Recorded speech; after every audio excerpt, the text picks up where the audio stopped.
ছাত্রী স্নেহা মণ্ডল নবোদয় মিশনের পক্ষ থেকে আমি একটি প্রজেক্ট বানিয়েছি সোলার সিস্টেম।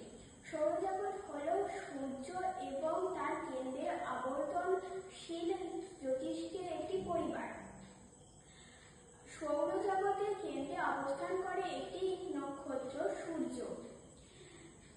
সূর্য যে সমস্ত শক্তির উৎস এবং মহাকর্ষের টানের কারণে সব উপাদান তাকে কেন্দ্র করে। সৌরজগতে গ্রহ 8টি, যেমন বুধ, শুক্র, পৃথিবী, মঙ্গল, বৃহস্পতি, শনি, ইউরেনাস, নেপচুন।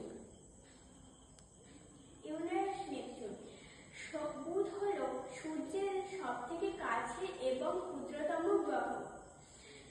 এছাড়াও বুধ আমাদের একটি ছোট্ট গ্রহ, যেটি সূর্যের খুবই কাছে থাকে।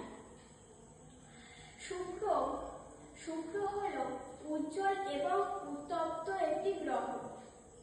পৃথিবী হল আমাদের বাসভূমি, যেখানে প্রাণের অস্তিত্ব পাওয়া গেছে। মঙ্গল লাল বলে এখানে আমরা সবাই বলি লাল একটি গ্রহ। বৃহস্পতি সৌরজগতের সব থেকে বৃহত্তম গ্রহ। শনি চারিপাশে থাকে সুন্দর বলয় এবং রিং।